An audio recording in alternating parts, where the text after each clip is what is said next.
Uh, Welcome everybody to our new seminar. Today is my pleasure to introduce our speaker, Gilles Loup, who is a associate professor in artificial intelligence and deep learning at the University of Liège in Belgium, and he will talk about the frontier of simulation-based inference.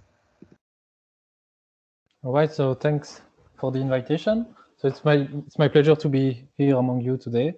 I'm not that used actually to talk to statisticians, so I'm curious to have your opinion about this work we've been working on, which is related to ABC. So also feel free to interrupt and ask questions even during the talk. We are not that many, so I think that will be just fine. So I will just start my talk with just a quick but strong thank you to my main collaborators, Karl Kramer and Johan Bremer. So we've been working together on this topic for a few years, and I must admit I've stolen some of their slides for this presentation. So thanks to them. All right. So the context is the one is the context of scientific simulators across physical sciences. So if you look at the landscape of physical sciences, it's really replete with computer programs that are scientific simulators. So it starts from the study of the of the smallest particle, the fundamental particles, as in particle physics with collider experiments. So in which the length scale is up to 10 to minus 18, and it goes across all length scale up to fields like astronomy and cosmology with the study of the whole universe. And what I want to say is that in all of these fields nowadays, theoretical models are no longer a nice model that you could summarize in just a bunch of few equations on a piece of paper, but really the scientific knowledge or the scientific models that we do use are rather expressed as computer programs, and they may take up to millions of lines of code, right? And the reason theoretical models are now expressed in this way is because usually when you write a computer program, it's a very natural language to express a mechanistic forward model that would correspond to an hypothesis about the data generative process that you think is happening in nature.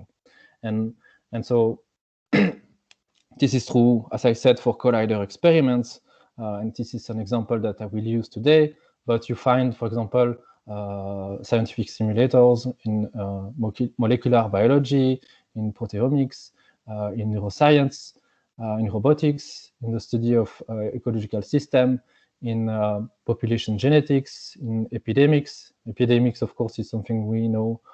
We became familiar this last year. And what is interesting there it's that if you look at the most sophisticated simulator, they are exactly implemented in this way. So the most sophisticated simulator are agent-based simulator, where you are basically simulating a whole city or even a whole country at the level of individual artificial persons, and you model their interactions, the fact that they live in some house, that they get up and get to work or to school, they interact with other people, and by the contacts that they made, then the disease propagates. And so that's something that is expressed quite in a natural fashion from the, I would say, like a composition of microscopic effects, but which together, when you scale this to a large population, induce macroscopic effects. And these are the things that you observe, but that we would like to reason about, right? And from which we would like to, for example, do inference on the parameters of these scientific simulators. So formally, I would say that the setup of simulation-based inference goes as follows. At the middle, as you see, we have some simulator. So in my mind, this is usually a computer program that comes with parameters theta, and this simulator is usually the simulation of a stochastic process. So there is some randomness that is simulated in the program. And when you run this thing, then it produces observables X. And so when you going from the left to the right is something easy. It just amounts to running the computer program, and it follows this well-motivated mechanistic causal model that you have from domain expertise. And these simulators, of course, their main purpose is to generate samples. So in my notations, I will say that we can draw observable X from this conditional P of X given theta, right? However, in science, this is not exactly what we want to do. What we want to do is rather the opposite. So we want to go from the right to the left. We want to go from observations, observe data, and then to try to inverse the process that we've in the middle that we've postulated, and try to identify those parameters that would be in agreement with these observations that we've collected. The issue is that in this setup, it's quite difficult to do because unfortunately, we don't have access to the likelihood function. It would be easy if we had access to this thing, if we could evaluate P of X given theta for any X and any theta. If that was the case, we could just, for example, do maximum likelihood estimation, or if you want to do Bayesian, we would compute a posterior P of theta given X. And since we have access to this likelihood, we could do MCMC for this to do that. But here, it's more difficult because the likelihood is, even though we can sample from it, even though we can simulate and generate observables, we cannot evaluate the value of the likelihood. And the reason is that actually this likelihood is a marginal distribution over the latent variables that we have defined in the stochastic process. So if we wanted to evaluate the likelihood P of X given theta, that means we would have to solve for the integral over all the values of this latent variable Z. And that's typically intractable because in a typical scientific simulator of stochastic process, Z is something very large and with a very peculiar structure typically. So you may have processes that involve thousands of latent variables. And some of these latent variables may or may not be defined for all observations. Think about, I don't know, if you have some execution in your program that take or not take some if statement, and if inside this if statement there is the drawing of this random variable, then this random variable will exist for some of the observations, but not for others, right? So that space is quite peculiar to explore. And so I like also to illustrate this issue in the following way. So I think of the scientific simulator as a joint distribution over the model parameters, if I'm being Bayesian and if I have a prior about the model parameters, about the latent variables that are drawn during the execution of the scientific simulator, and then of course about the observations X. And it's easy to draw from this joint distribution. You can just push the button and run your program, and you will get samples from this joint. But it's difficult when you want to do when you want to sample from the conditional P of theta and Z given some particular, some specific observation X, right? Because that means if these curves that I've shown represent random trajectories inside the execution trajectories of the program, that means what I want to do is to be able to sample only those trajectories that will lead to that particular observation X that I'm conditioning on. And that's quite difficult to express because when you run your simulator forward, typically you don't know in advance where you will end up to, right? But that's precisely what you want to do. You know where you want to arrive, and you want to inverse this process and recover all these trajectories. So for me, this is what inference is about. It's about computing this conditional P of theta and Z given X. And that's why it's difficult. As a use case or as an example of why this is even more difficult in real scientific simulator, I will take the case of particle physics. I worked for a few years with particle physicists during my postdoc, and so I've came to know this field quite a bit. So in particle physics, they start with a theoretical model, which they call the standard model of particle physics. And the nice thing about this model is that you can summarize it actually as a single equation, which is this one, which is known as the Lagrangian of particle physics.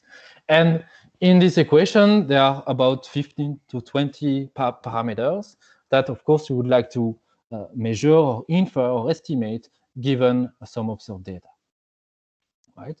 And the kind of experiments you would do to try to estimate this parameter would be, for example, the experiments as the ones that you find at the LHC, the Large Hadron Collider, where you are basically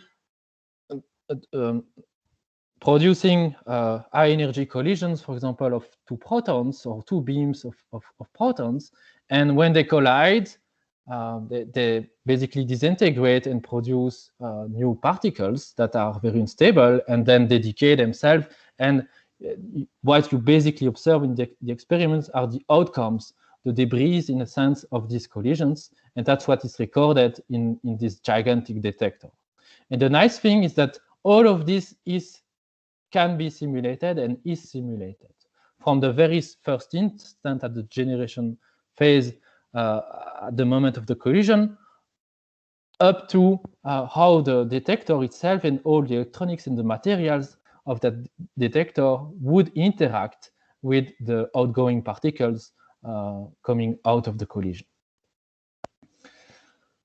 And then eventually, so you actually built this machine, and you wait. It takes, in the case of the LHC, it's really a long process. It took decades to build the LHC and then these detectors, and to make sure they were working as they should.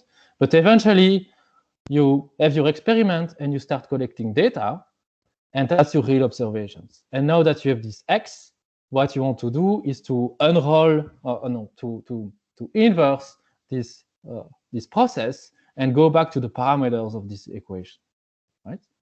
And that's the quest that the physicists are after. Now, this is difficult because we don't have access to the likelihood. I mean, we can sample from it, so they can simulate what they expect to observe, right? And that's a very complicated simulator involving tens of millions of lines of code.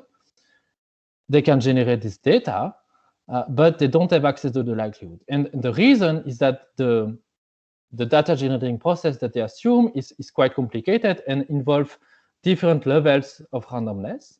So the first, at the very beginning, after the very first instant, at the very first instant of the collision, there is this first step, which is called the generation. So to summarize, you can basically consider that these two protons that collide at high energy, they disintegrate and into some kind of pure energy, and from this, new fundamental particles are created, right, or emerge from the collision. But these particles themselves are quite unstable, and they will basically decay and radiate into other particles, like mundane particles, like, I don't know, electrons, muons, and things like this. But so this first step is already a stochastic process, which involves a few random variables that we call Parton level momenta. It's the first level of these latent variables. And that's something you can do on paper. But then these particles, this second level of particle they are themselves unstable, and they will decay, and actually what they call they will hadronize into plenty of other particles. That's something that could be approximately simulated, right? And this is again another random process which involves other latent variables. In this case, they are called shower splittings. right? And each of these small green circle, you can view that as some particles, and they will, each of them will interact then with the actual electronic and the materials of the instrument, right? Of that big detector, which is built around the point of collision.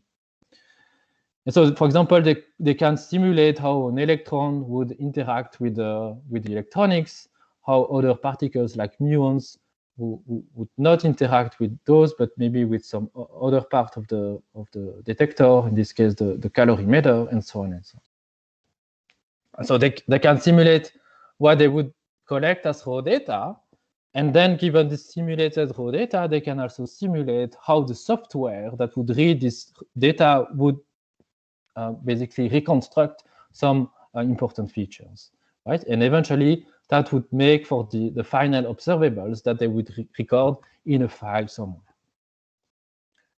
And so this is difficult in this case, because if we wanted to evaluate the likelihood of some particular observation X given some value of the standard model, that means we would need to integrate over these 3 levels of latent variables. And there is no way we would be able to approximate that even for just one value of X and theta. All right, so this was to set the scene. Now I want to talk about inference and basically the different problems that we may be interested in solving given this, I would say, likelihood-free scenario or simulation-based scenario. So formally, I will say that I start with a simulator, a computer program, which is just basically something that I can use to generate samples. And from this program, I can define any input parameters, theta I, and I'm free to decide what are the values that I set as input to the simulator. And I can repeat that for as many samples as I want. Of course, we may have some practical constraint because simulating this data, depending on the complexity of the simulator, might be costly. So for example, in the case of the LHC, just to produce the outcome of one collision, if you take the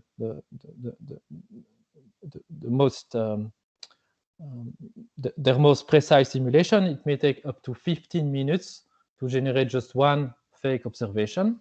And of course, you want to repeat this process for as much as you can. For other scientific simulator, it may be that it takes less than a second to generate thousands of samples. So that's something that you should take into account also when you will pick and decide the methods that you want to use to do inference. Then, of course, you want to do inference on some data. So you have observed data that I will denote as X0 or Xobs. And we will assume for this talk that the model is well specified, meaning that there is some parameterization theta true from which I could have drawn this observation. It might be that your simulator is not well specified, meaning that in this case there is not any single observations that could have produced this observation, but that's a separate problem. And then we have a prior, if we are being Bayesian, and today I will be Bayesian, so I would say that I have some prior beliefs about my model parameters, right? Then, given this statement, there are several things we could be interested in. So for the frequentist, we could do either A and B. So we could, for example, try to estimate some good value for theta true, like, for example, trying to compute the maximum likelihood estimator. Or we could construct confidence sets, so regions that would be in agreement with the regions in the parameter space that would be in agreement with the data that we've observed. And I'm saying this because when I talk to physicists, many of them are actually frequentists, at least when it comes to particle physicists. And then for some reason, when you look at the sky and look at cosmology and astronomy, they become Bayesian, and then they want to estimate a posterior in the Bayesian sense, so in which they would like to compute this conditional P of theta given that particular observation. Either you want to evaluate the density, or maybe you are just satisfied if you can sample from this posterior. All right, so today I will mainly talk about this, how to estimate a posterior, a Bayesian posterior, when your likelihood is specified as an intractable computer program from which you can only sample from. So if you look at the scientific literature that try to approach this problem, there has been quite a few traditional methods, I would say. And when I say traditional, this is not negative. These are just, in my opinion, very strong baselines, but which have limitations. So in physics, one of the approach that they've been using are histograms, or simply speaking, they just correspond to classical density estimators. So you would solve this problem by trying to fit an approximation, a proxy for the likelihood, and then you would use this proxy then to do inference. Approximate Bayesian computation is another family of techniques that you can use to estimate the posterior.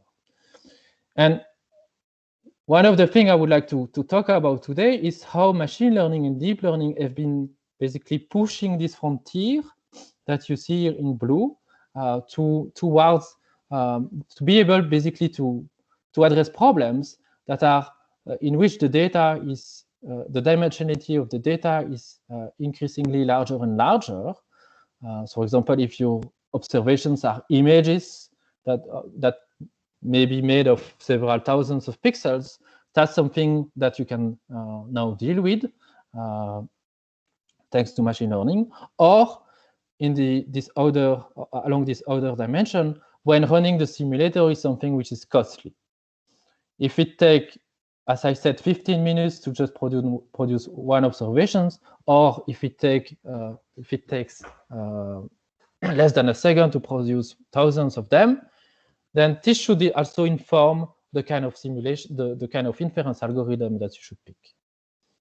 And so today I will talk about, so there are plenty now of algorithms that try to improve along one or both directions. Mainly, so quickly, so we can summarize most of them as, at least in the case of Bayesian inference, as they take the base rule and they try to approximate part of it. So either they would try to approximate the likelihood directly with a neural network, and then given this approximate likelihood, they would go on and, for example, do MCMC to compute a posterior. Or, and this is the thing that we've been working on mainly, you try to approximate rather the likelihood to evidence ratio.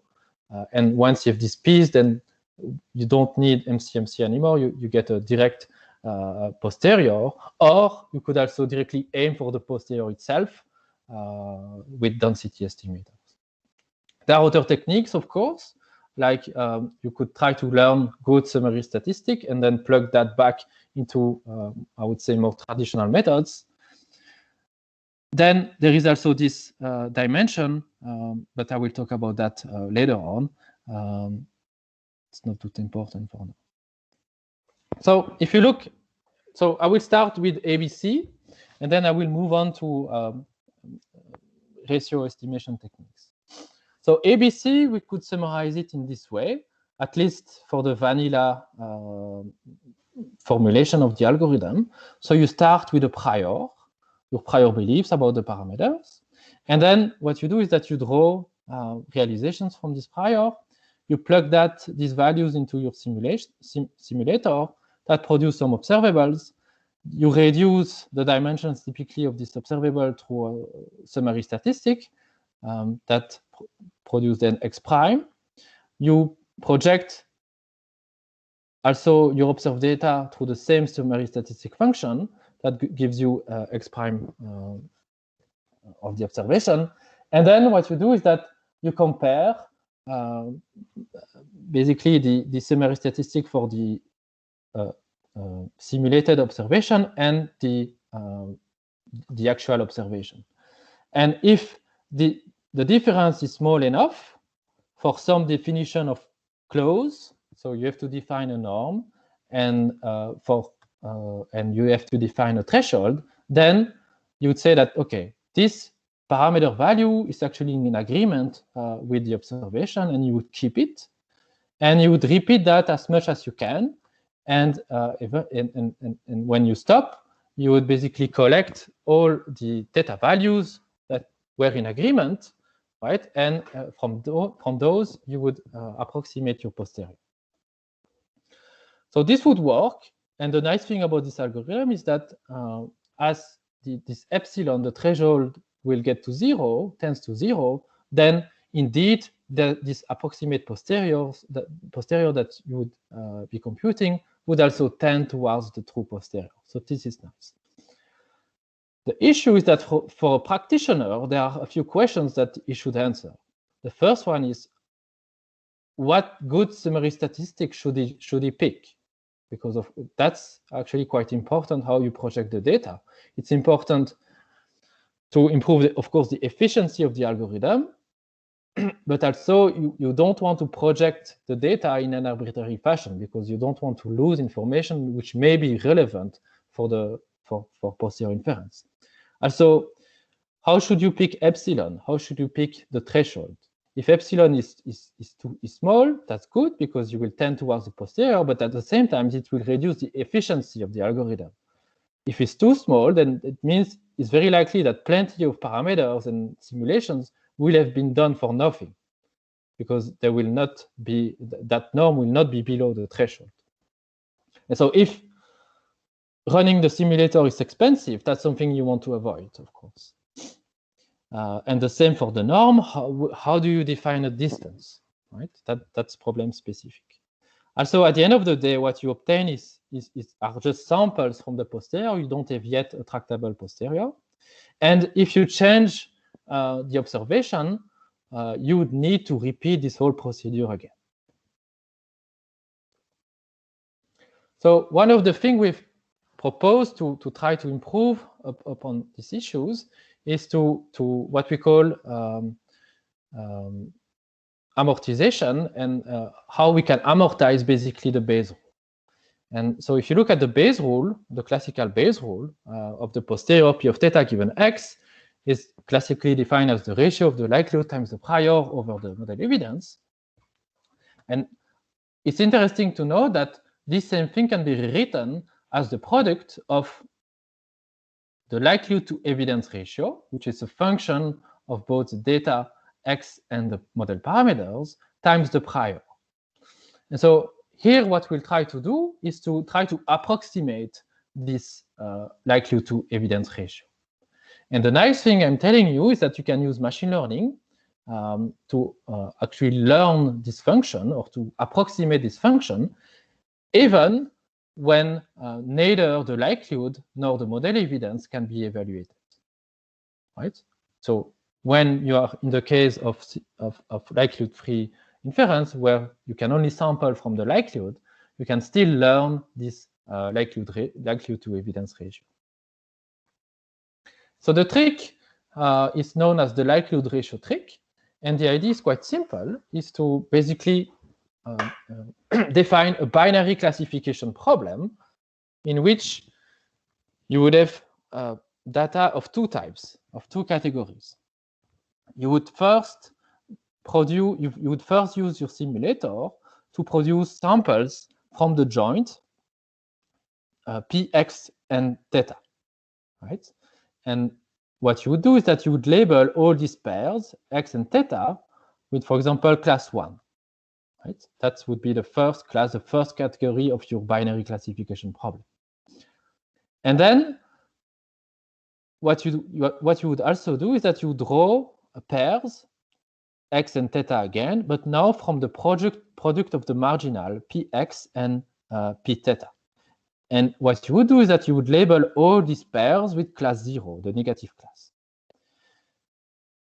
Now, you can use your simulator to then generate this synthetic data, and then you train your classifier to distinguish between pairs that come from the joint and from the product of the margin. Now, this is something which machine learning is good at.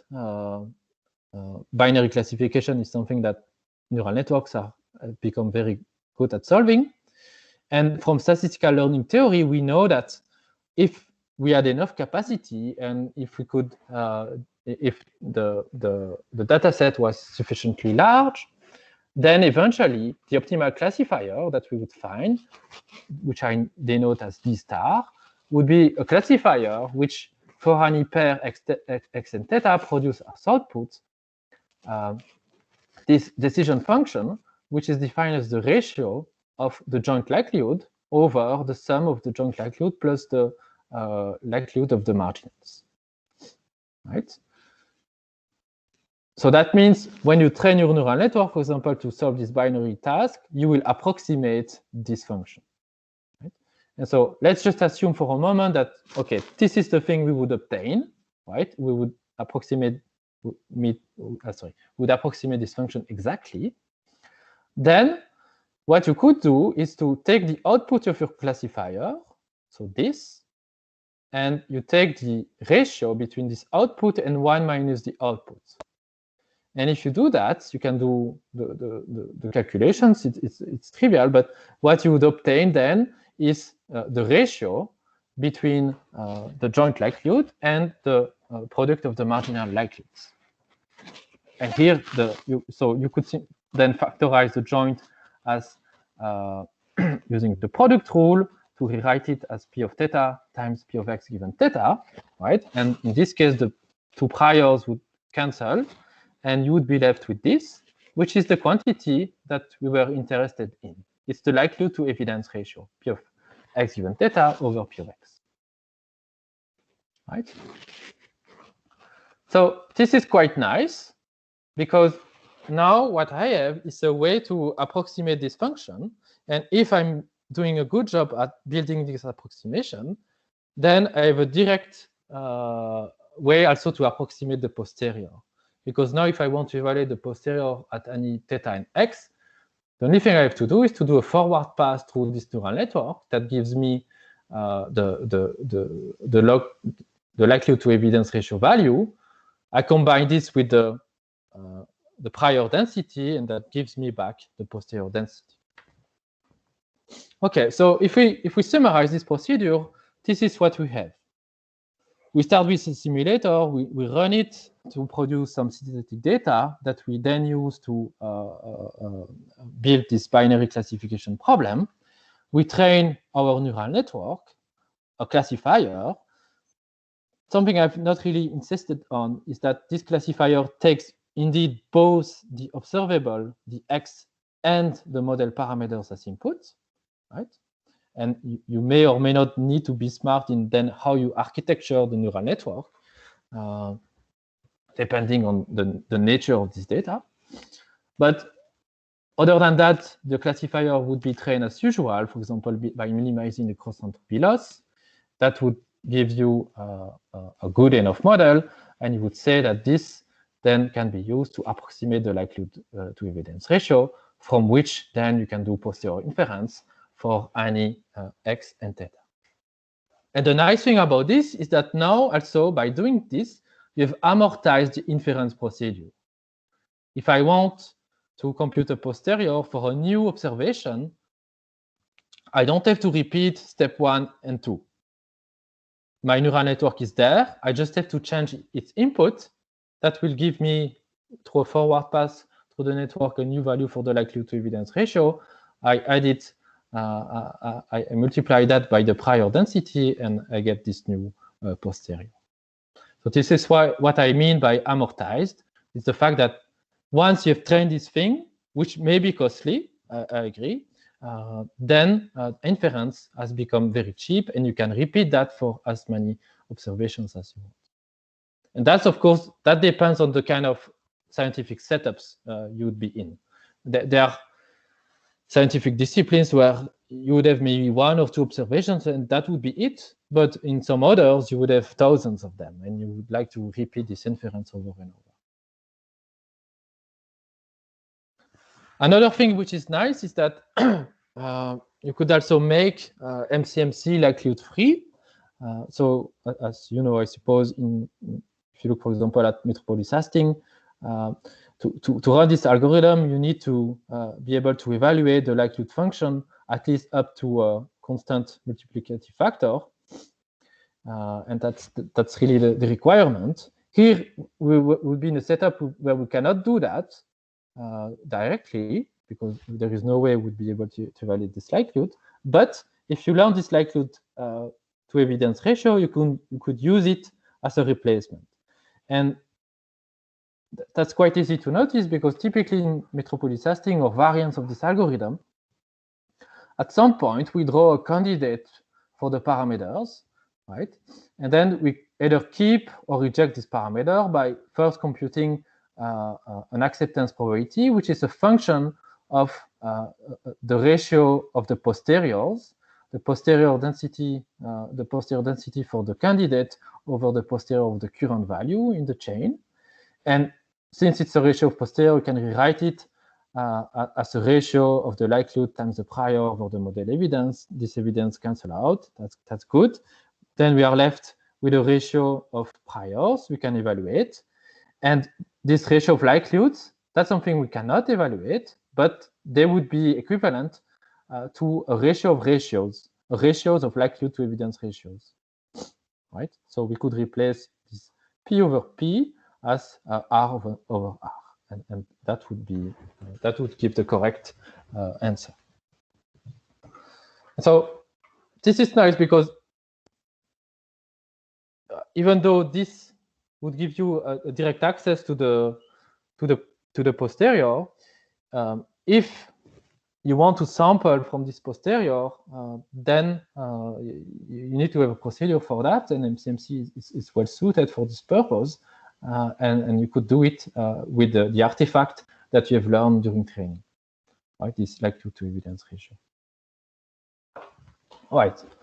So moving on now, I want to say a few words about diagnostics, and here I'm really curious to have your opinion, because I think the machine learning community has a lot to learn from statisticians on this side.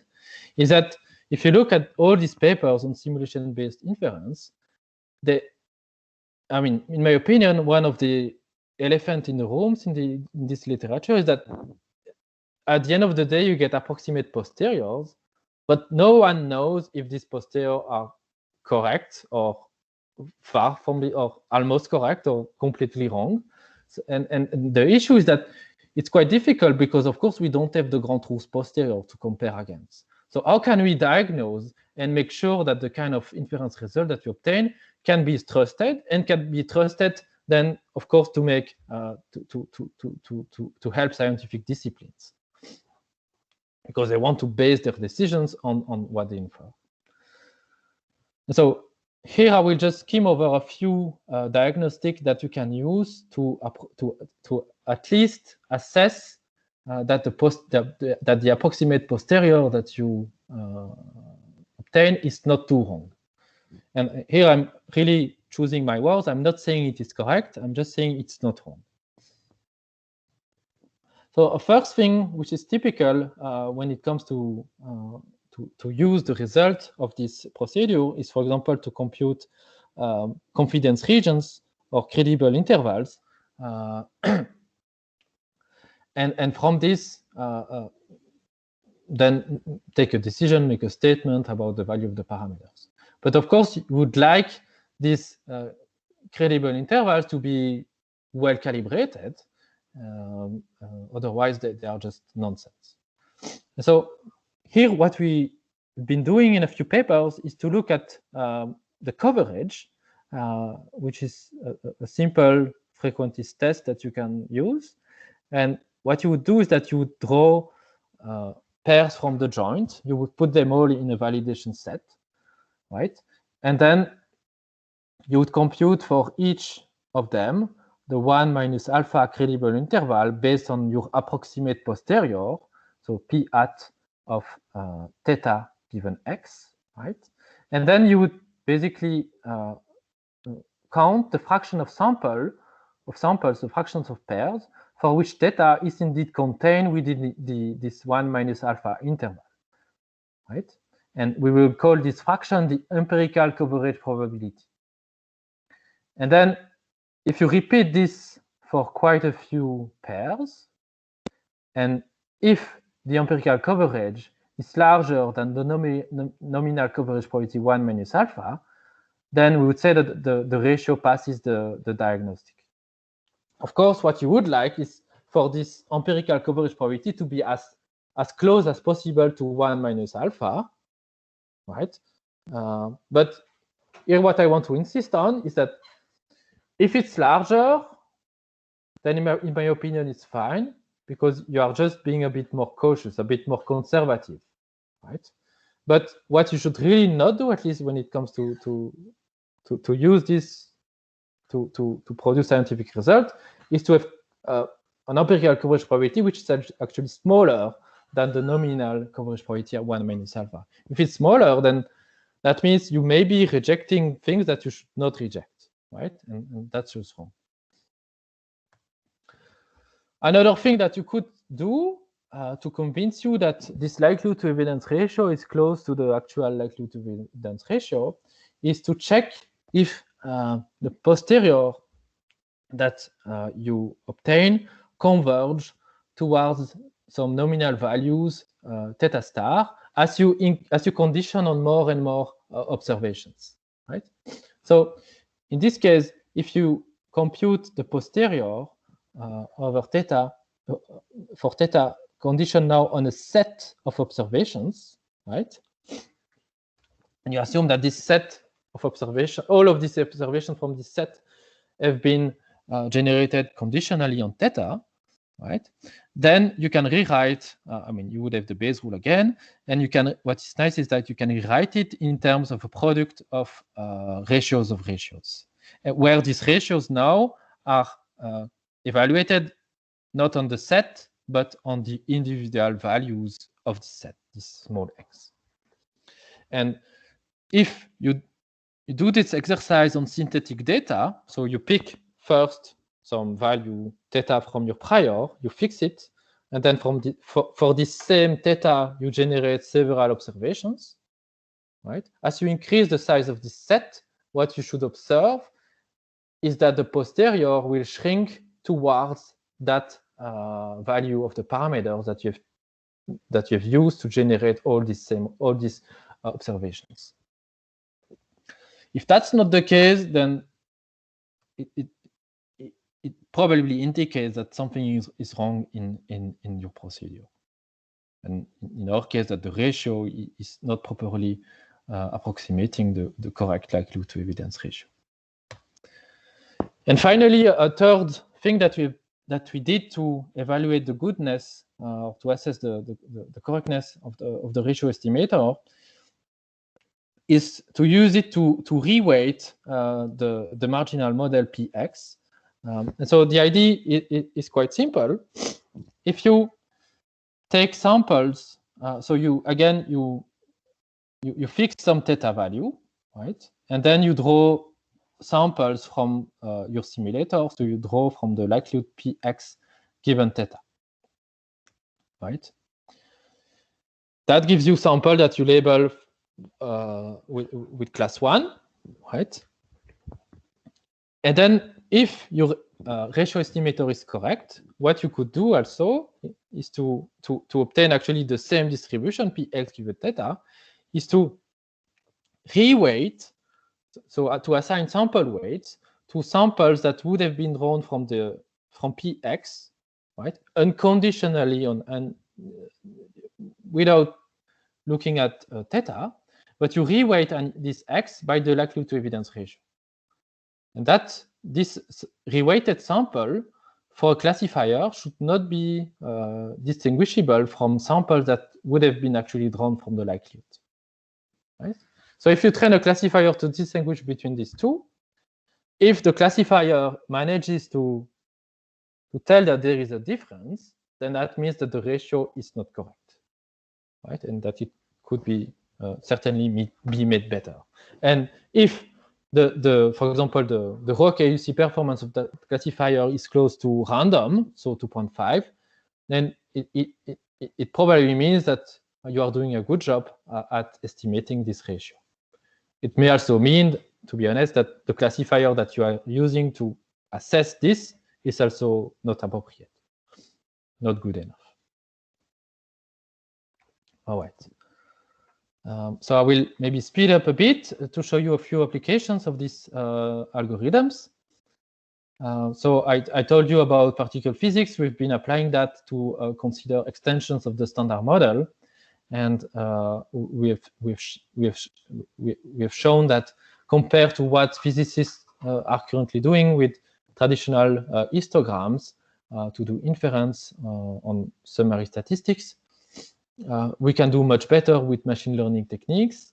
And so in terms of error, in the likelihood ratio, we reach error levels which are smaller, and we do that using a training budget which is smaller by several orders of magnitude. So this is quite nice. Another use case that we have considered with other collaborators is the one of in astronomy and cosmology, and it's a study about the dark matter substructure that we can infer or deduce from gravitational lenses. So gravitational lenses are this kind of picture that maybe you have seen in the past, in which you see there is a very bright object in the middle. It corresponds to a very massive object like a galaxy, or maybe a galaxy or a black hole. And you see this ring and this pattern around it. And actually this pattern is not coming from object that would be here on the left or on the right, but actually this light is coming from an object which is actually behind the object in the middle, behind the galaxy, right? And the reason you have this thing is that because the object in the middle, as you have this one here, is so massive, it's basically distorting space and time and bending the light coming out of the object which is further away, which is at the back. And this light, which is emitted from this object, arrives to the observer, so Earth in this case, along different paths.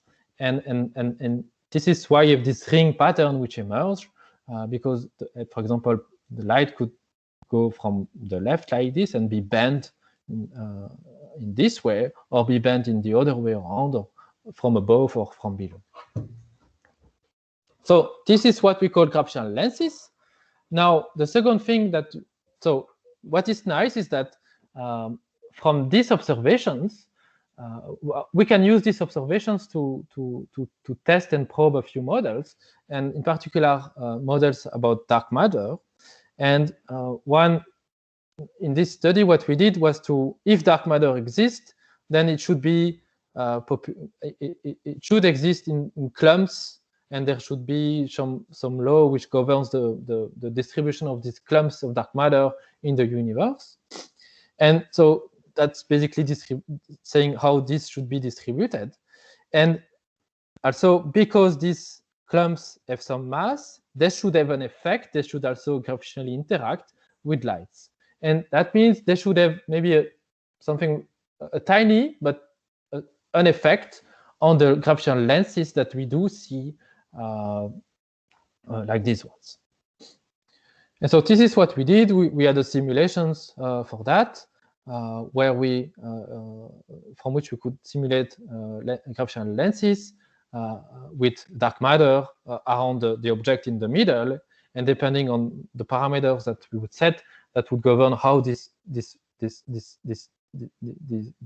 clumps are distributed, and that would have an effect on the lenses that we do observe.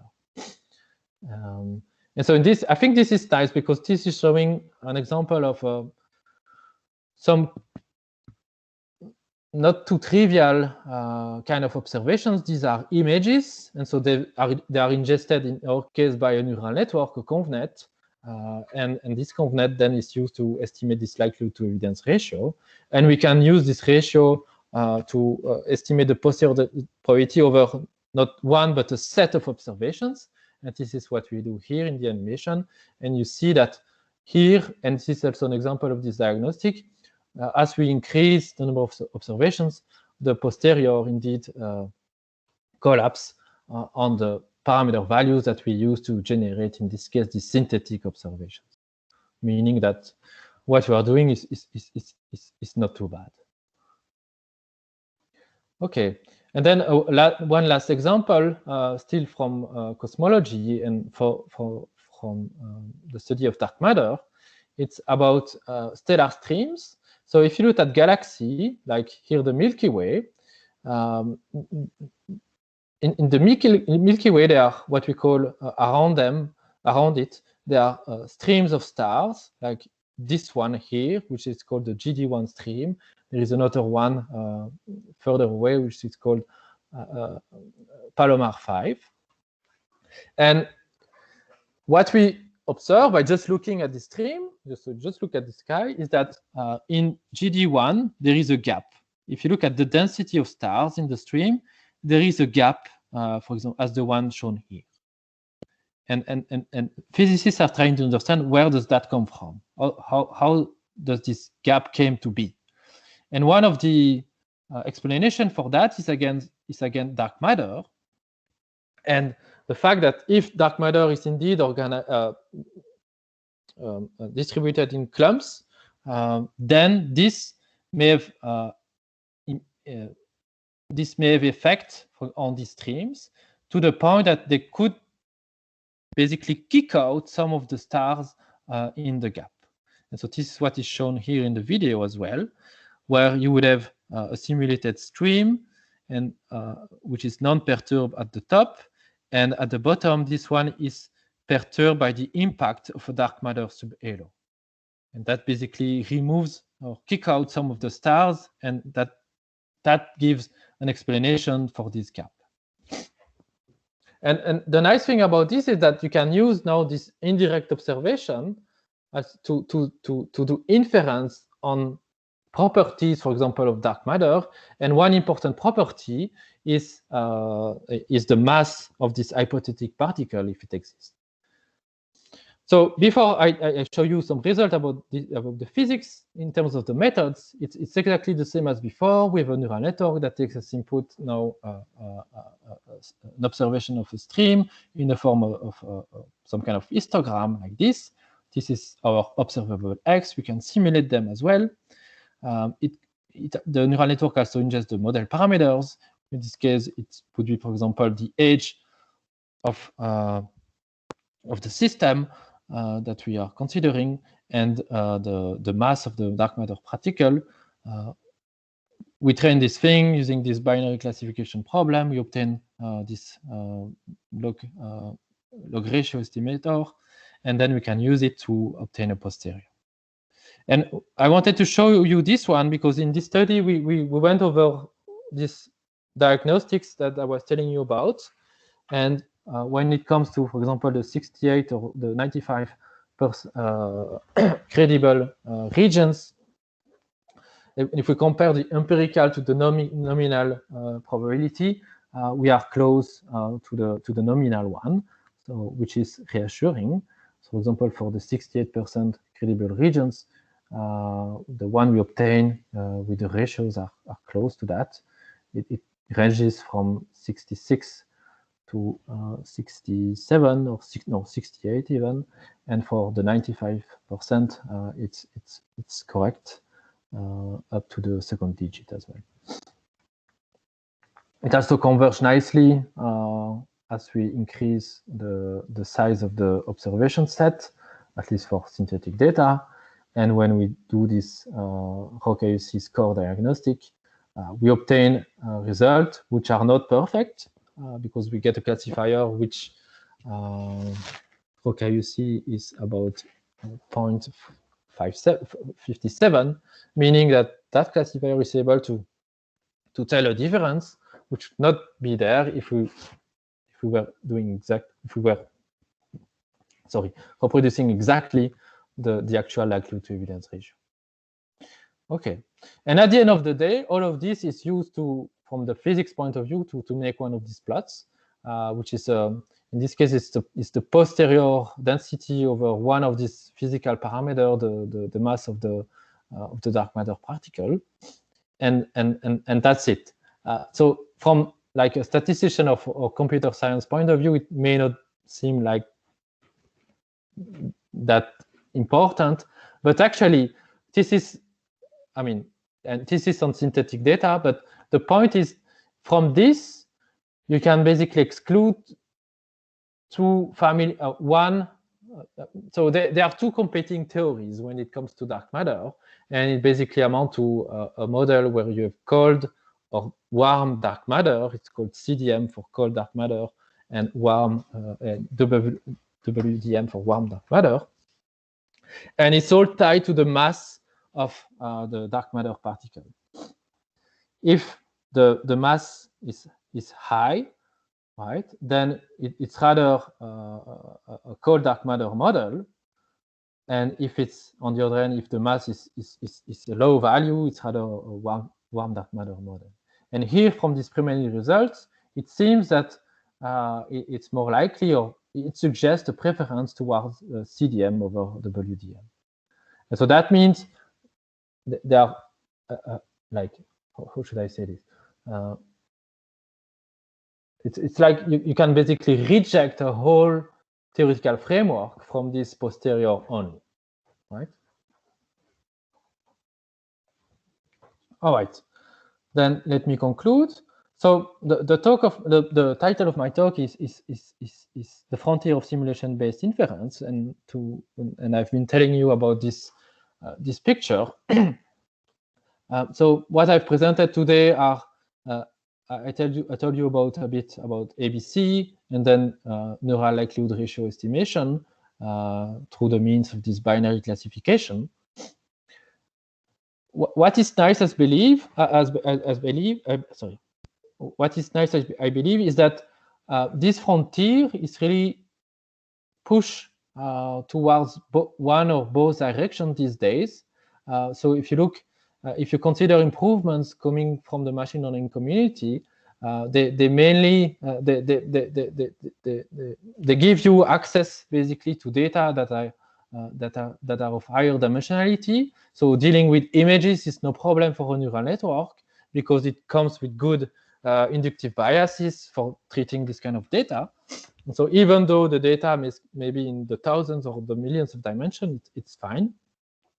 And progress from machine learning will help going over that direction. I would say, on the other hand, that when it comes to trying to deal with simulators that are more and more expensive, the progress is less clear and more difficult.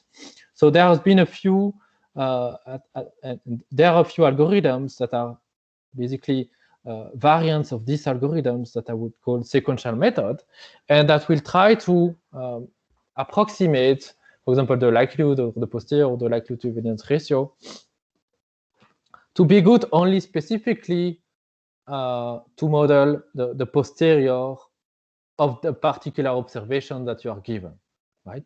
And so they would be good in the vicinity of this observation, and they would use their budget, their simulation budget, to be as good as possible for this observation only.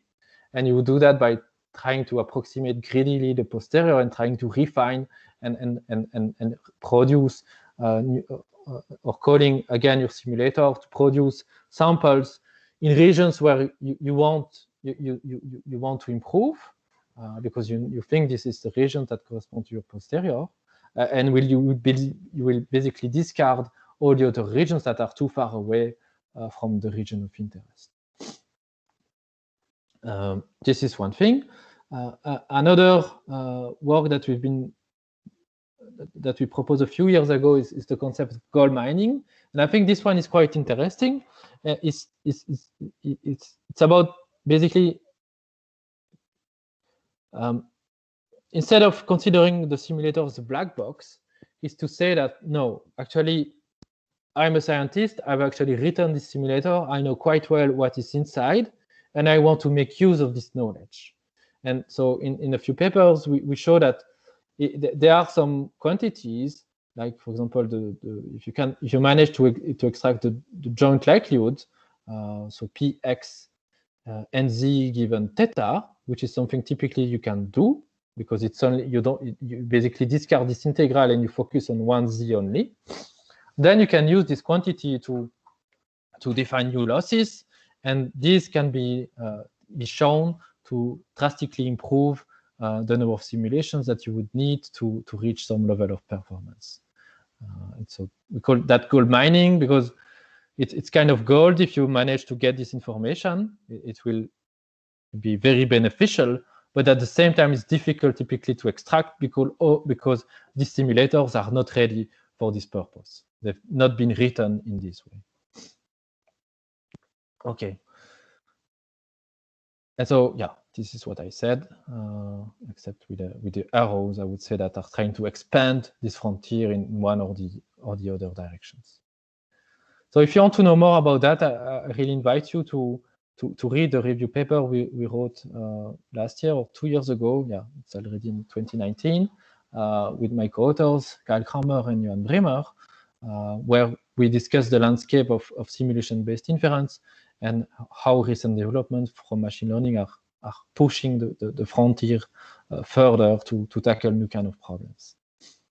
So in summary, I would say that, in my opinion, much of modern science nowadays is based on simulators that are used for making precise predictions, but at the same time, the way they've been written and designed makes inference difficult and challenging.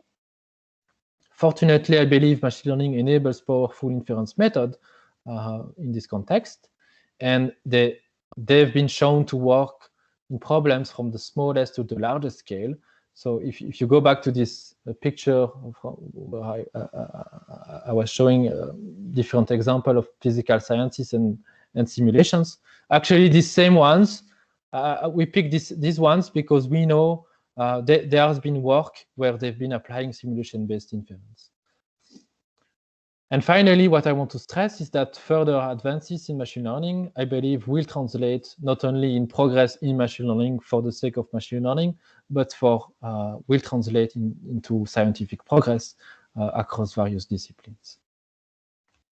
All right, and with that, let me thank a few more collaborators with whom we've been working on these topics. So Kyle Kramer, Johan Pavez, Johan Bremer, Yuri Hermans, Siddharth, Christophe, Neil, and Gianfranco.